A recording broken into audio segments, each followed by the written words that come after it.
The sky above is studded with stars and countless galaxies. In them we can read not only our origin, but also our final destination. The first phase of our journey is complete. We are ready to undertake the second. With robotics, advanced technologies and sheer daring, we are now going to places that before we only dreamt we might ever reach.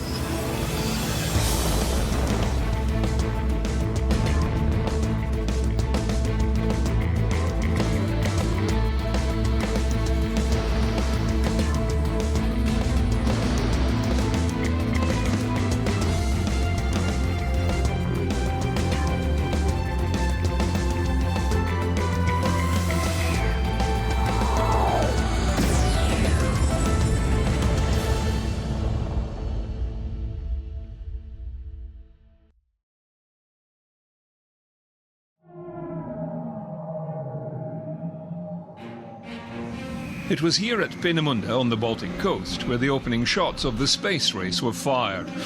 Not an auspicious occasion. The backdrop to this extraordinary effort was World War. The chief engineer did mutter, however, the rocket functioned perfectly, it just hit the wrong planet. Time and tide have changed that frontier. Now science and commercial imperatives lead the way. Our push into the new frontier is now genuine and humane, guided by science and the hunger for discovery. Soon it will be underpinned by the commercial realities of tourism and mining. Research and engineering advances are ongoing. New communications and sensing technologies, new space systems for advanced aerobraking, new materials and manufacturing processes for new spacecraft,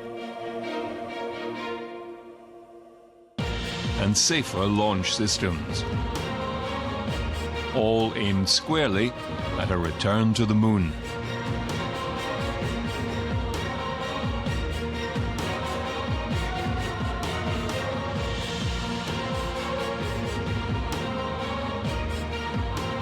Then on to Mars for a long-term stay.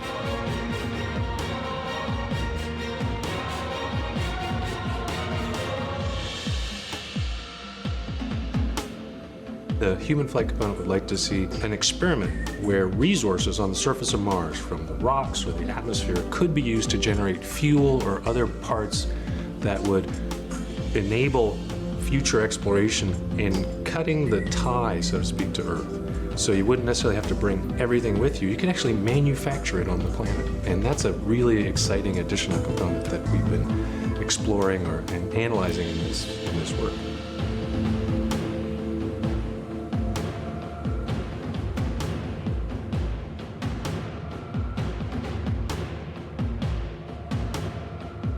This will extend our reach even further, with planned excursions to the asteroids and comets giving us access to even greater resources.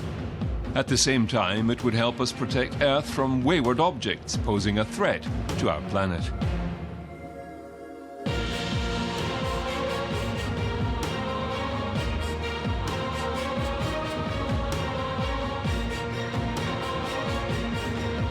Then there is the challenge of the greater solar system, visiting the outer planets and their moons. Jupiter's Europa, Callisto, Ganymede.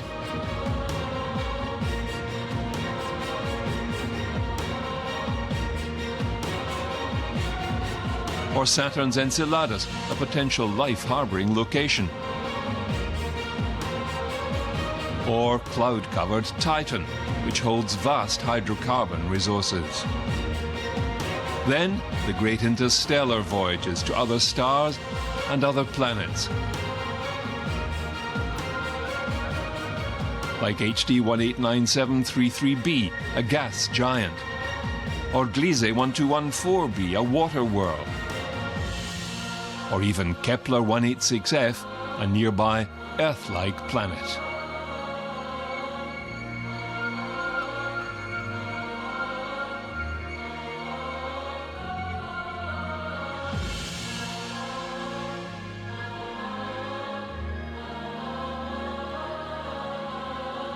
Our first stop in this journey takes us into orbit, where we can continue to look down at the world's changing environment and study the planet we call home.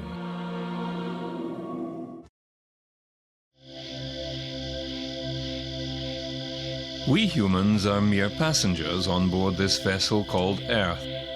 We cannot control the direction she takes, how fast she spins, but we can influence her complex and dynamic ecological climate engine. To study this machine that sustains us, scientists have used satellites as one of their primary tools. Of the 6,600 satellites launched so far, some 3,600 remain in orbit, with only 1,000 still operational. There are two main sorts of satellites that we use for weather forecasting. The first sort is the geostationary satellite. Now, these geostationary satellites are launched into orbit at 36,000 kilometers above the Earth's surface. And at this height, they orbit the Earth precisely once per day. I can illustrate it like this. The Earth rotates around its axis on a 24-hour basis, and at the same time, the satellite orbits the Earth. So it always stays over the same point of the Earth. In this way, it takes an image of the Earth now with our MSG series every 15 minutes, and it can provide very high rapid update cycles from that data. The other main sort of weather satellites we have are the polar orbiters. Now, these orbit the Earth at a much lower altitude, about 800 kilometers, and they orbit pretty much over the North and South Pole in what we call a sun-synchronous orbit. Now, because they're much lower down, they're able to provide us with a much more detailed view of the Earth and the atmosphere. The complexity of the Earth climate model is due to a range of variable inputs, from solar radiation, solar winds, magnetic fields, gravity, thermal absorption, to water temperature and salinity, ice and cloud coverage, carbon dioxide and other trace gases in the atmosphere, to name just a few. The first order of business has been to monitor our weather.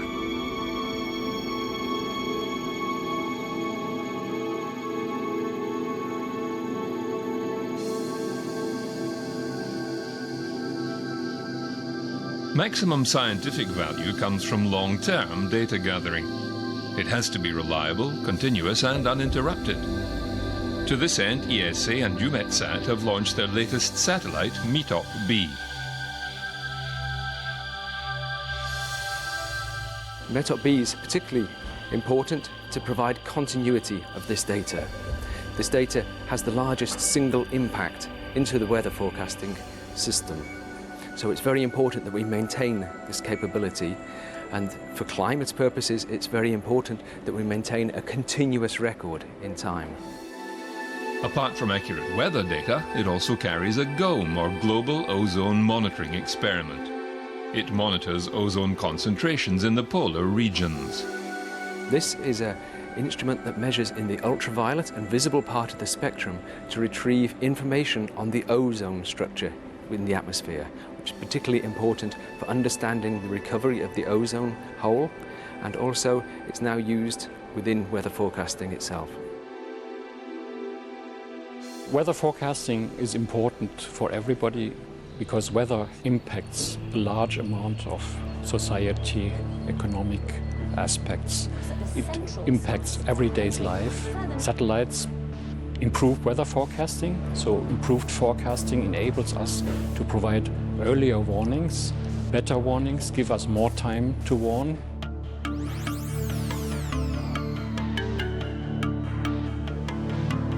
There is now a concerted and coordinated effort by the major space agencies, NASA, ESA and JAXA, along with their international partners, to launch a series of next-generation Earth observation satellites, each with specific instrumentation to address the many variables making up our climate. Joint partners NASA and the Japanese Space Agency have launched an international satellite mission, GPM. The Global Precipitation Measurement Mission will set a new standard of observation of rain and snow worldwide. GPM consists of a core satellite with 8 constellation satellites. With precipitation radar and a microwave radiometer, the system will collect global data every 3 hours. The GMI produces a critical reference standard which unifies all the member satellites of the GPM constellation. The instrument has 13 channels, and this greater sensitivity allows GPM to measure a greater variety of precipitation type and intensity. Each channel has a frequency range that can detect a different type of precipitation. Scientific algorithms then translate the GMI's brightness temperature data into more meaningful products, such as rain rates. Because GPM's coverage extends beyond the tropics, measuring storms like these in the mid and high latitudes will improve and expand the global view of precipitation. Conducted with the National Oceanic and Atmospheric Agency and the space agencies of France, India and China, the GPM mission data will advance our understanding of the water and energy cycles and extend the use of precipitation data to directly benefit society. Two major components of Earth's climate system are the water cycle and ocean circulation. The joint US-Argentinian Aquarius Satellite de Aplicaciones Científicas mission can map the salinity or the concentration of dissolved salt at the ocean's surface. By measuring ocean salinity from space, Aquarius will provide new insights into how the massive natural exchange of fresh water between the ocean, atmosphere and sea ice influences ocean circulation, weather and climate. One of the oldest and most venerable satellite missions to date is Landsat. A NASA and US Geological Society project begun in 1972 with the launch of the first Landsat satellite, it is the longest-running contiguous Earth imaging program. The 8th of the series is currently in orbit. It orbits over the North and South poles, taking imagery on the sunlit side of the Earth every time it passes. The Landsat 8 satellite makes 14 orbits per day and covers the entire globe every 16 days. The data from the Landsat data continuity mission will be the best data that have ever been collected from a Landsat satellite. With the increasing population, our land use are changing at rates unprecedented in human history. To manage and cope with these changes, we need to have the observations, the information, the data that allow us to understand what's going on the surface of the Earth where most of us live. The data collected over 40 years of the Earth's surface has created an historic archive unmatched in quality, detail and coverage. Landsat archive that contains all of the US-held data from all of the Landsat satellites, and the LDCM data will become part of that archive. The Landsat program offers, free to anyone, the longest global record of the Earth's surface, and it will continue to deliver visually stunning and scientifically valuable images of our planet. However, the Earth's surface is predominantly water. Measuring the topography of the oceans is another challenge altogether. Begun by the Topex Poseidon satellite, a joint effort of NASA and France's Centre National d'Études Spatiales, and continued by the Jason-1 satellite, their latest mission is Jason-2, continuing to provide a long-term survey of Earth's oceans. It measures changes in the height of the sea's surface. These are used to understand shifts in ocean currents as well as sea level rise, both critical parts of global climate change. The data is used around the world to improve weather, climate and ocean forecasts. Another ocean-going measurement is the speed and direction of the winds. The Sea Winds Scatterometer is a specialized microwave radar that measures near-surface wind. The scatterometer estimates wind speed and direction over the Earth's oceans at 10 meters above the surface of the water. The instrument collects data over ocean, land and ice in a continuous 1,800-kilometer wide band, making approximately 400,000 measurements and covering 90% of Earth's surface in one day.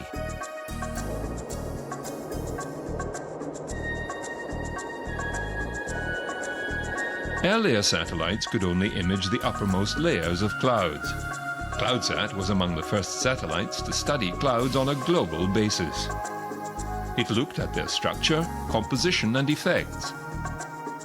The key observations are the vertical profiles of cloud liquid water and ice water contents and related cloud physical and radiative properties. CloudSat flies in tight formation with the Calypso satellite, carrying a backscattering LIDAR, and these two satellites follow behind the Aqua satellite in a somewhat looser formation. When we started with airs on Aqua, we had two goals defined to us, before the mission started. One, provide data to the nation's weather forecasting center, which is NOAA, and improve weather forecasting. So that was the first goal achieved, and we, the science team, felt good. The second goal was improve our understanding of the climate system, the water vapor.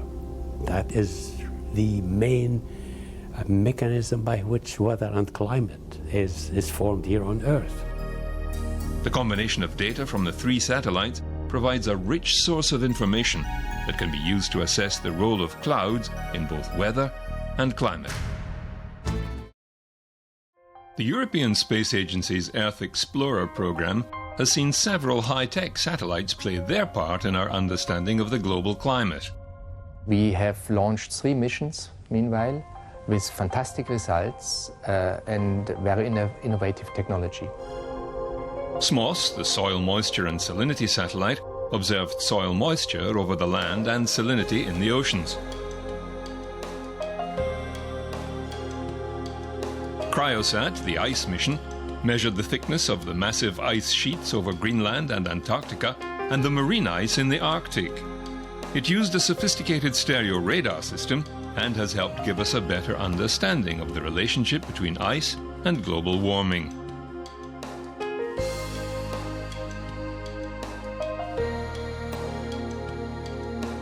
GOCHE measured Earth's gravity field with unprecedented accuracy. A geoid model is crucial for deriving accurate measurements of ocean circulation and sea level change, both of which are affected by climate change. This data revealed the Earth to be lumpy and quite variable across the planet.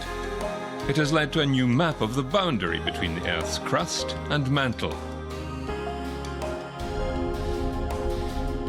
Another piece in the climate puzzle, and a critical one, is the Earth's magnetic field.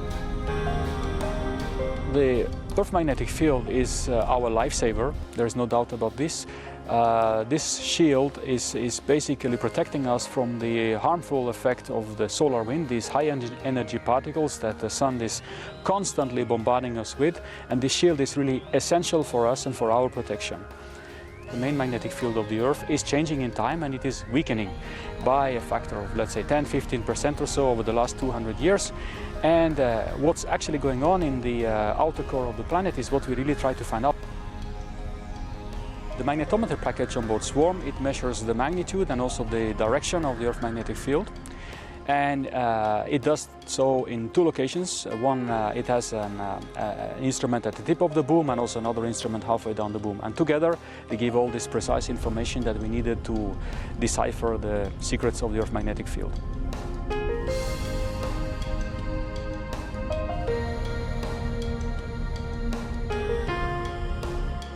ESA is now developing a new family of missions called Sentinels as part of their Copernicus program.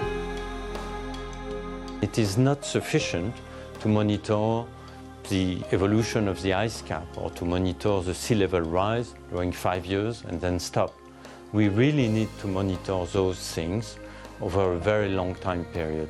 And this is what Copernicus will bring. It will bring a long-term frame for continuous monitoring of our environment. Sentinel-1A is the first of a 2-satellite mission that will scan land and oceans using advanced radar to deliver imagery regardless of weather. Copernicus is the most ambitious Earth observation program to date. The European Space Agency is putting together 6 families of Sentinels that will take care of the objectives of the Copernicus program, monitoring the land, the marine environment, the atmosphere, climate change, and providing a fast response to security and emergencies. In total, there will be 6 Sentinel missions, each pair of satellites devoted to specific observations. each Sentinel has a specific duty. Sentinel-1 is more specifically tailored to emergency response. Sentinel-2 is focused on monitoring of the land. Sentinel-3, together with Sentinel-6, is focused on the monitoring of the ocean and waters. Sentinel-4, together with Sentinel-5, is specially tailored to the monitoring of the atmosphere. The International Space Station is also host to several climate sensors.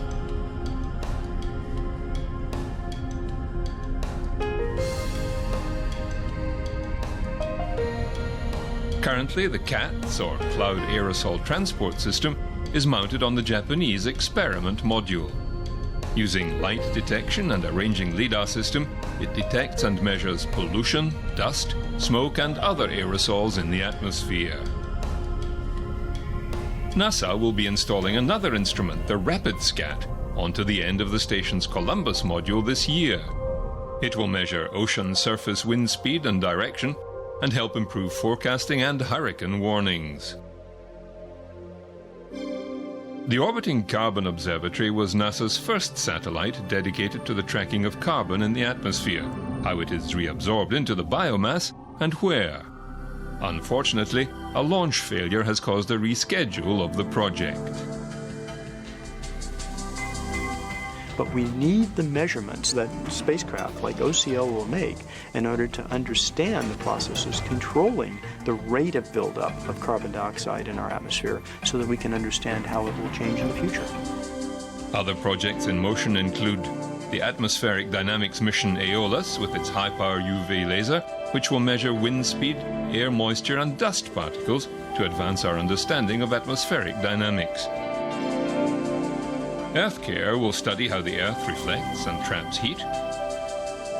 Biomass will study the state of the Earth's forests.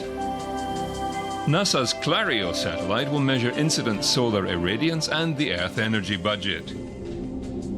SMAP, the Soil Moisture Active Passive, is an Earth satellite mission designed to measure and map Earth's soil moisture and freeze-thaw state to better understand terrestrial water, carbon and energy cycles.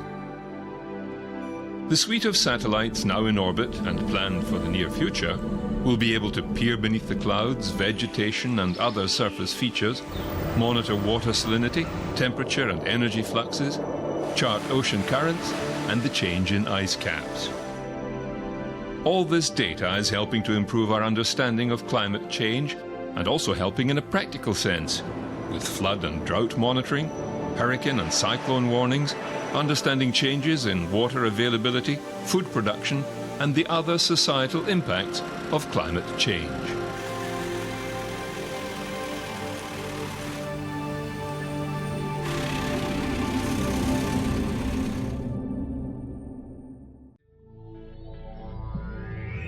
The Moon, our closest celestial companion, our indispensable dance partner through the cosmos, lighting our night sky and gently tugging at our shores.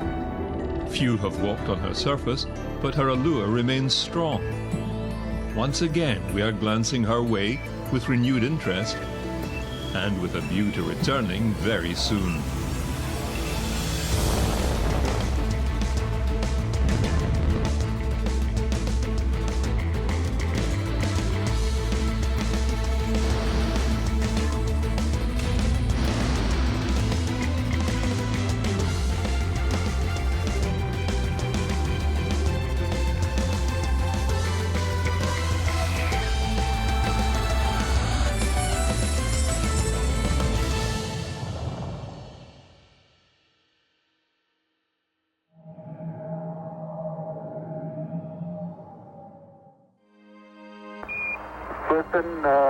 Tranquility Base here. The Eagle has landed.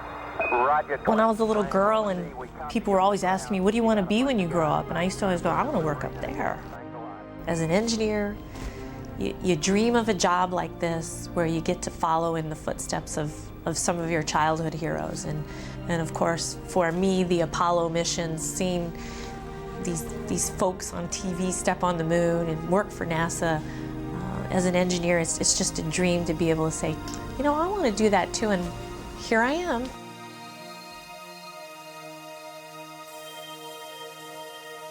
Only a dozen Americans have kicked the dirt on the lunar surface.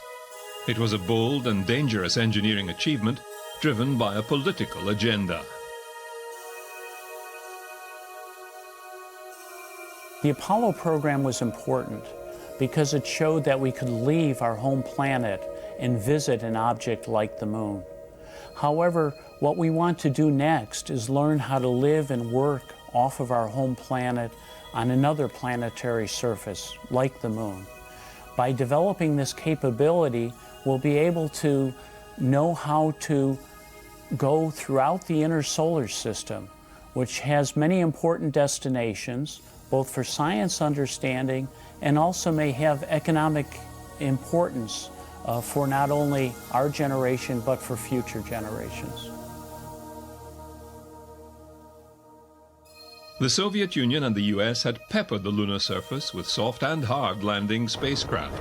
The Soviets' Luna 24 was the last of that program, returning soil samples that contained traces of water. Much of science and technology has advanced since the 1970s. The mechanism of world politics has evolved, new partnerships have formed, new players are looking skyward, and more recently, private enterprise has taken up the challenge.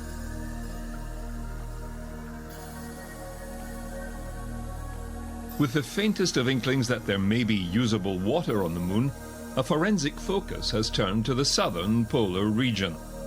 Scientific programs in the 90s refocused on the moon. Japan was the first to revive lunar research, and only the third nation to achieve lunar orbit with Hi-10 on a dust-collecting mission. The US followed with Clementine, a joint NASA military project. It completed a mapping survey of the lunar surface, along with gravitational data and evidential proof of possible water ice hidden in a south polar crater in permanent darkness. 4 years later, Lunar Prospector mapped lunar resources, gravity and magnetic fields. It was also impacted into the southern region of the surface to elicit more evidence of water ice hidden in the craters. Europe's contribution to this resurgence in lunar exploration began with the launch of Smart 1. This tiny, ion-propelled satellite catalogued key chemical elements on the surface. It also enhanced the theory that the moon was the result of a collision between Earth and a smaller celestial body called Theas some 4.5 billion years ago.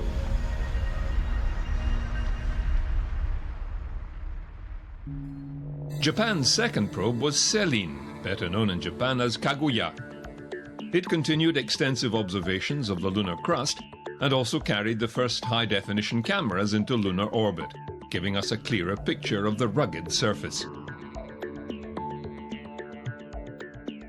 Another proof of capability, this time by India. It also carried a NASA mineralogy mapper and an impact probe. It played a key role in the confirmation of water hidden in the southern lunar pole. 8 months later, NASA launched the Lunar Reconnaissance Orbiter, or LRO. It has spent the last few years mapping and scanning the lunar world with sophisticated sensors and continues to return a wealth of data. The Lunar Reconnaissance Orbiter is, as its namesake says, a reconnaissance mission to the moon. Our job is to take a suite of very powerful scientific instruments and make an atlas of the entire moon, in some places in very great detail. Topography, mountain heights, mineralogy, temperatures, abundances of resources, including potentially the intriguing possibility that there's water at the moon. We put all this together into a data set by flying low over the moon for a year. This is the data that the people designing the human systems, designing the systems, picking the sites, need to take us back to the moon. This robotic mission commenced operations in June 2009. It was hoped the suite of sensors would fulfill several scientific goals, not only for the moon, but as a framework for understanding planetary processes throughout the solar system. The LRO instrument suite is comprised of 6 instruments, and one technology demonstrator. And they are geared towards providing us a variety of data sets ranging from a thermal map of the moon, global topography, and most importantly, looking for resources like water ice on the moon. The entire suite should provide more of an atlas as opposed to a map, so that we know where to go on the moon, where to have the safe landing sites, and where to put things like lunar outposts in the hopes of having human exploration in the near future.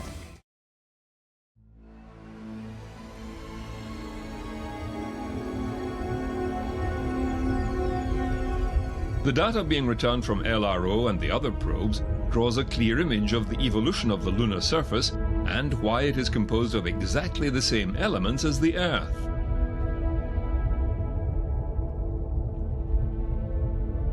After coalescing from the Earth-Theas collision, the proto-moon cooled, then suffered several major collisions from orbital debris, which created many of the largest surface characteristics, including the mares. Cratering continued relentlessly over the millennia, drawing the familiar lunar vista.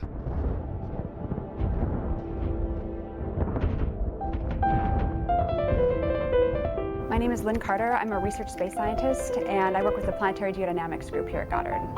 I study the geology of planetary surfaces, the Earth, Moon, Mars, Venus. There's a lot of things you can learn about the Earth by studying other planets. For example, on the Earth, we have a lot of erosive processes. You know, it rains, it washes parts of the surface away. We have plate tectonics, which recycles the crust. But on other planets, those processes don't necessarily occur. So for example, when we look at the Moon, we're seeing a surface that's much older.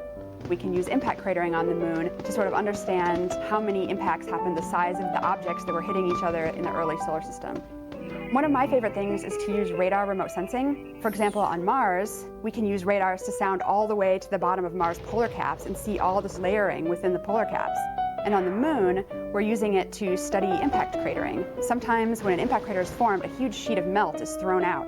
This melted rock flows across the surface, but then over time, it's covered over by stuff from other impacts. But with the radar, it just blows right through all of that, and you can see this beautiful image of the melt flow coming out of the crater. Launched with LRO was LCROSS, or Lunar Crater Observation and Sensing Satellite. It deployed sometime later than LRO and had a finite mission. LCROSS and the rocket stage that delivered it were deliberately crashed into the craters of the South Pole, whilst LRO orbited above and observed the impacts. The debris and gases thrown up from the lunar surface were closely studied by LCROSS as it too descended to the surface. The missions found evidence that the lunar soil within these shadowy craters is rich in useful materials. The Moon is chemically active and has a water cycle.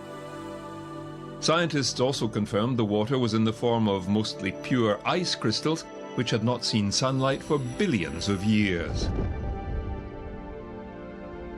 LRO has continued to operate in polar orbit, making observations of the South Pole, and with repeated flyovers, it has drawn up a detailed map of neutron densities in the region, revealing where hydrogen and thus water can be found within the lunar soil. The importance of this discovery cannot be overestimated. Having this resource in situ means independence from the cost and effort of bringing water from Earth to the Moon.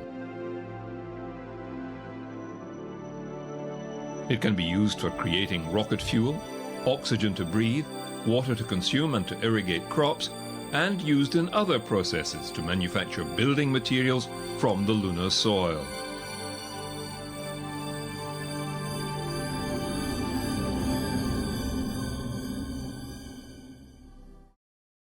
Launched in 2007, NASA's 5 Themis spacecraft have now successfully completed their 2-year mission to determine the cause of geomagnetic substorms.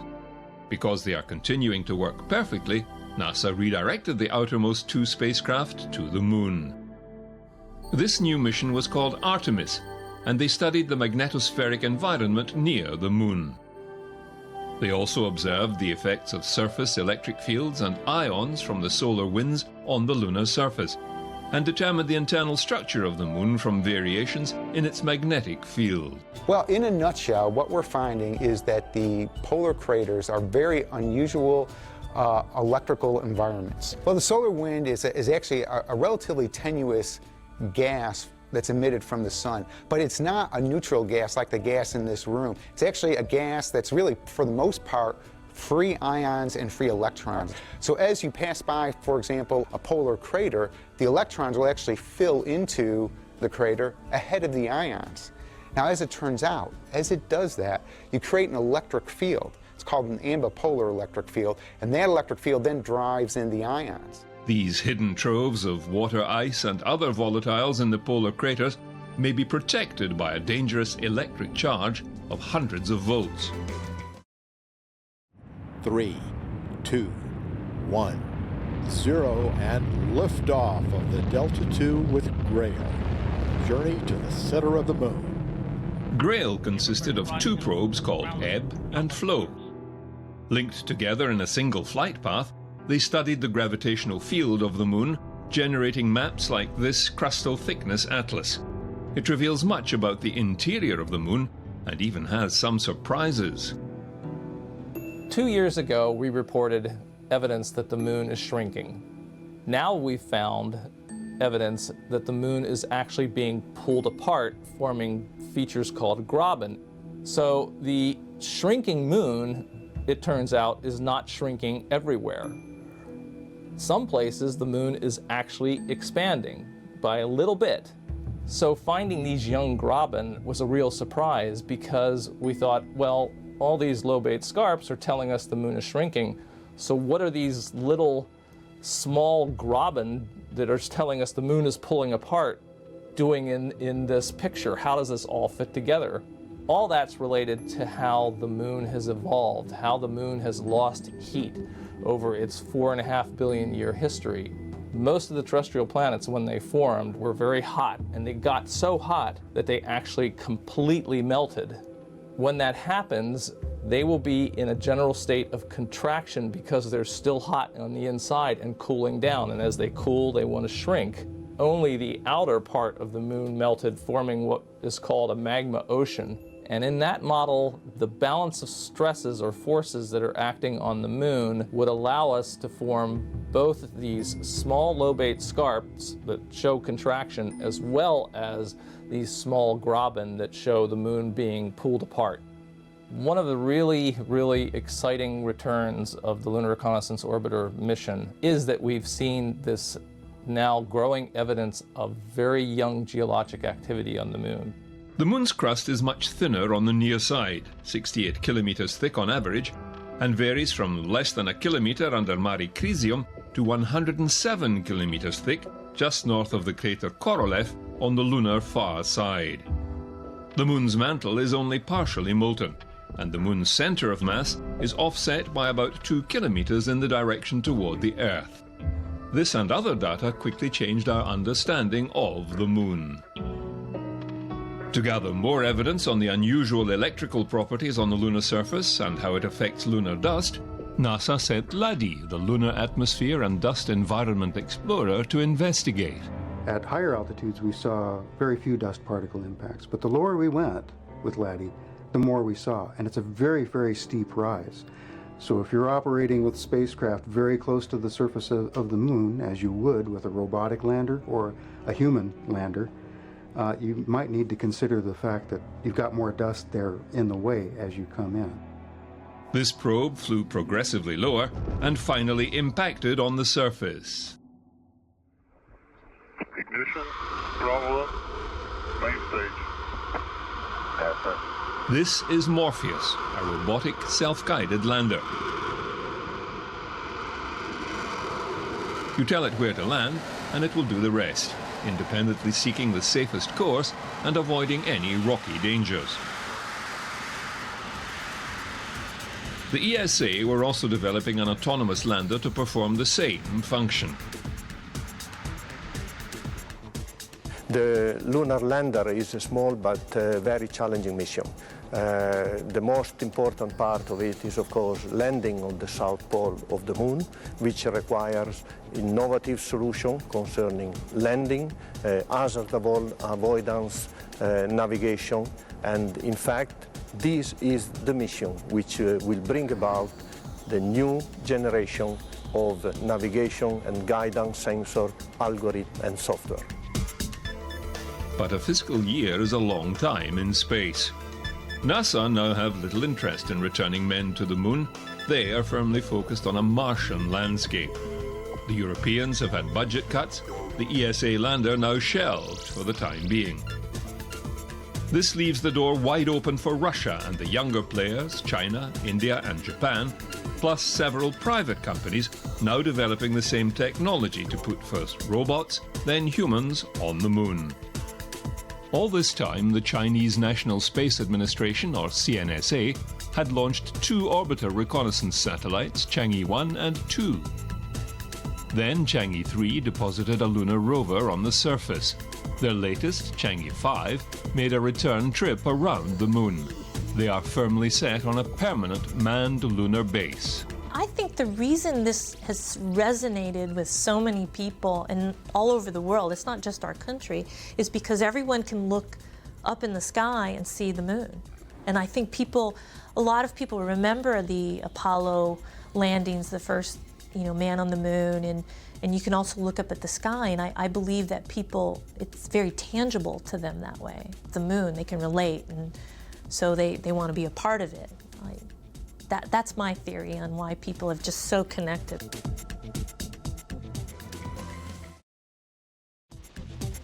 The moon is indeed a tantalizing prize. The Chinese have their lander and rover there now. Japan and India will be next. South Korea has an interest along with Russia, Canada, France, Italy and the United Kingdom. Private enterprise has had a prod with the Google Lunar X prize. The $30 million prize pales beside the glory of being the first private company to land a robot on the moon and to explore at least 500 meters and transmit high-definition images back to Earth. So far, there are 4 hot contenders. The Barcelona Moon Team, a consortium of companies headed by Galactic Suite Design.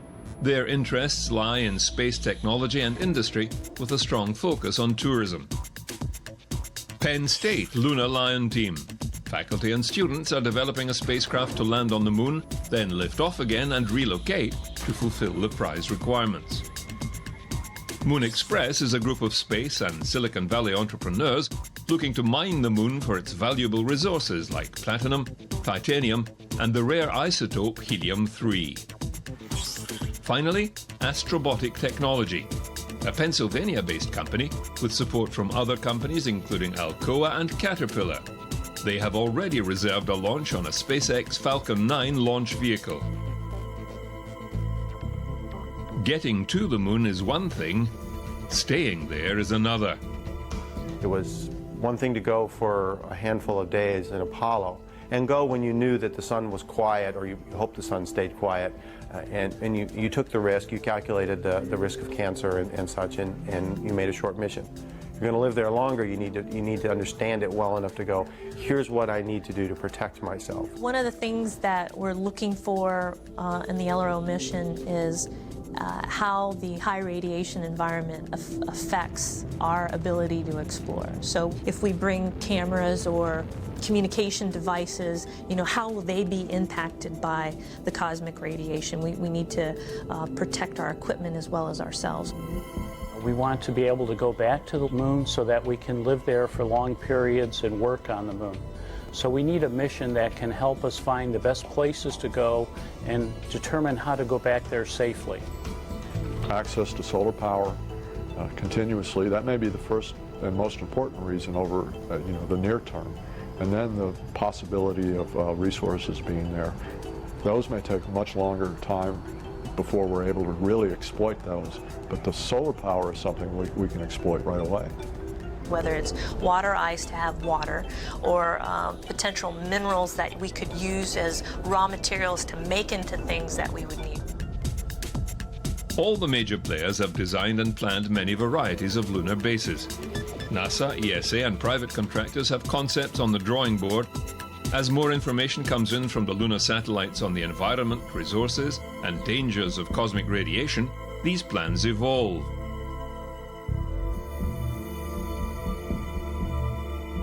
One of the latest is to use 3D printing technology.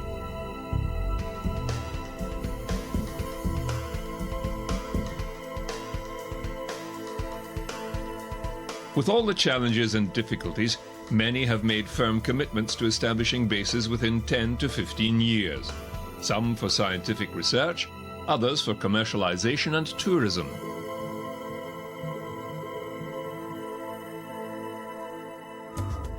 Some would choose not to send test pilots and scientists, but stewardesses and sommeliers. When we look back on what we did in LRO and we look at what followed, I think we'll see a profound impact. We'll see us as really being the small first step where we have human beings permanently off this planet, beginning to move out into the solar system, starting with the moon. As that pans out, I think we'll be a small piece of a profound development that when history looks back to say, this time we went back to the moon, this time we stayed, and we moved on from there.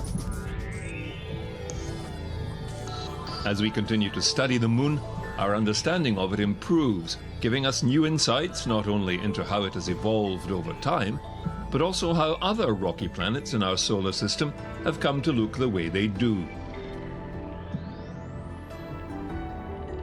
With new missions, new instruments and new technologies, we will continue to improve our knowledge of the moon and better understand the history of our solar system.